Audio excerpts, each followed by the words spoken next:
Hello നമസ്കാരം. യൂട്യൂബിൽ തന്നെ കണ്ട ഒരു വീഡിയോ ആണ്. ഈ സവോളയുടെ റെസിപ്പി കണ്ടപ്പോൾ ഇഷ്ടപ്പെട്ടു, ഉണ്ടാക്കി നോക്കിയപ്പോൾ വളരെ ടേസ്റ്റി ആയിട്ട് തോന്നി. അത് നമുക്കെങ്ങനെ തയ്യാറാക്കുന്നതെന്ന് നോക്കാം. ഇത് ഒരു സൈഡ് ഡിഷാണ്.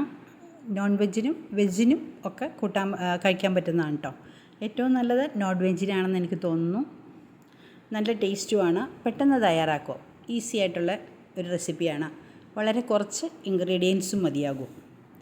പെട്ടെന്ന് തയ്യാറാക്കാവുന്ന ഈ സവോളയുടെ റെസിപ്പി എങ്ങനെയാണ് തയ്യാറാക്കുന്നതെന്ന് നമുക്ക് നോക്കാം. വീഡിയോ കണ്ടുകൊണ്ടിരിക്കുമ്പോൾ ഇഷ്ടപ്പെടുകയാണെങ്കിൽ ഒന്ന് ലൈക്ക് ചെയ്യാനും അതുപോലെ ഒന്ന് സപ്പോർട്ട് ചെയ്യാനും മറന്നു പോകരുതേ. ഇതിനായിട്ട് ഒരു സവോളയാണ് എടുത്തിരിക്കുന്നത്. പിന്നെ 1 ടീസ്പൂൺ കുരുമുളക് പൊടി, 1/2 ടീസ്പൂൺ പഞ്ചസാര, 1 ടീസ്പൂൺ ഉപ്പ്, ഇത്രയും എടുത്തിട്ടുണ്ട്. പിന്നെ നമ്മൾ എടുക്കുന്നത് 1 ഗ്ലാസ് വെള്ളം, അതുപോലെ ഒരു 1/2 കപ്പ് വിനാഗിരി.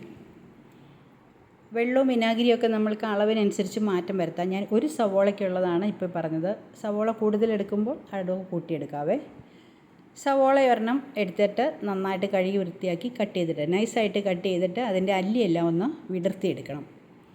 പിന്നെ ഈ സവോള സാദാ സവോളയാണ്. നല്ല ചുമന്ന കളറുള്ള സവോള ഇടയ്ക്ക് നമുക്ക് കിട്ടാറുണ്ട്. ഇപ്പോൾ അത് കിട്ടുന്നുണ്ടെങ്കിൽ അതുകൊണ്ടാണ് ഉണ്ടാക്കുന്നതെങ്കിൽ ഡിഷിന് കാണാൻ നല്ല ഭംഗിയായിരിക്കും, നല്ലൊരു കളറായിരിക്കും.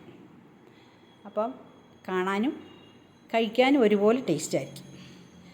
ഇത് നമ്മൾ ഒരു പാത്രം അടുപ്പത്ത് വെച്ചിട്ട് അതിലേക്ക് 1 ഗ്ലാസ് വെള്ളം എടുത്തിരിക്കുന്നത് അങ്ങോട്ട് ഒഴിച്ചു കൊടുത്തേക്കാം.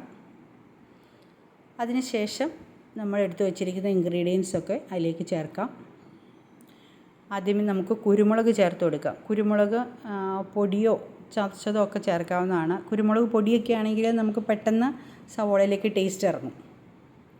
ഇതിപ്പോൾ ഇവിടെ മുഴുവൻ കുരുമുളകാണ് ഇട്ട് കൊടുത്തിരിക്കുന്നത്. ഇനി എടുത്തു വച്ചിരിക്കുന്ന ഉപ്പ്, പഞ്ചസാര ഒക്കെ ചേർത്ത് കൊടുക്കാം. എന്നിട്ടെല്ലാം കൂടി ഒന്ന് നന്നായിട്ട് തിളപ്പിച്ച് എടുത്തിട്ടുണ്ട് കേട്ടോ. ഇതിലേക്ക് വേണമെങ്കിൽ ഒരു 2 കഷ്ണം കറുവാപ്പട്ടയും ഇട്ട് കൊടുക്കാം. അതുപോലെ ഒരു ചെറിയ കഷ്ണം ഗ്രാമ്പും കൂടി ചേർത്ത് കൊടുക്കാമെങ്കിൽ മറ്റൊരു ടേസ്റ്റ് ആയിരിക്കും കേട്ടോ. ഇപ്പോൾ നന്നായിട്ട് വെള്ളമൊക്കെ തിളച്ച് നമുക്ക് തീ ഓഫ് ചെയ്യാം.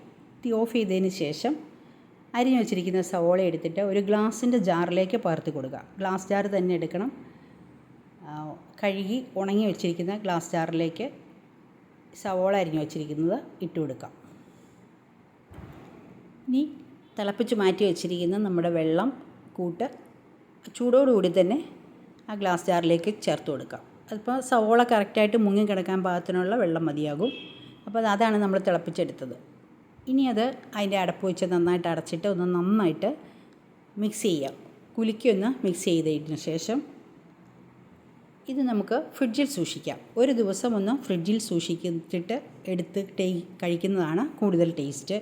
അപ്പോൾ അതിൻ്റെ എരിവും പുളിയും ഒക്കെ നന്നായിട്ട് സവോളയിലേക്ക് ചേരും. അപ്പോൾ ഇതിൻ്റെ സവോളയുടെ കളർ ഇളകിയിട്ട് ഒരു നല്ല കളറിലേക്ക് വന്നിട്ടുണ്ട്. ഇതാണ് ഞാൻ പറഞ്ഞത്, ചുമന്ന സവോളയാണെങ്കിൽ ഇതിലും നല്ല ഒരു കളറ് കിട്ടും. അപ്പോൾ കാണാനും നല്ല ഭംഗിയാണ്, അതുപോലെ കഴിക്കാനും ടേസ്റ്റിയാണ്. അതുപോലെ ഈസി ആയിട്ടുള്ള ഒരു റെസിപ്പിയാണ്. നോൺ വെജിൻ്റെ കൂടെയോ വെജിൻ്റെ കൂടെയോ ഒക്കെ കഴിക്കാം. എല്ലാവർക്കും ഇഷ്ടപ്പെടും. എല്ലാവരും ഒന്ന് തയ്യാറാക്കി നോക്കുക. ഇഷ്ടപ്പെടുകയാണെങ്കിൽ വീഡിയോയിൽ നിന്ന് ലൈക്ക് ചെയ്യാൻ മറന്നു പോകരുത്. അതുപോലെ സബ്സ്ക്രൈബ് ചെയ്യാതെ കാണുന്നവർ ഒന്ന് സബ്സ്ക്രൈബ് ചെയ്ത് സപ്പോർട്ട് ചെയ്യുക. നിങ്ങളുടെ റിലേറ്റീവ്സിനും ഫ്രണ്ട്സിനും ഒക്കെ ഒന്ന് ഷെയർ ചെയ്യുകയും കൂടി ചെയ്യണം കേട്ടോ. Thank you.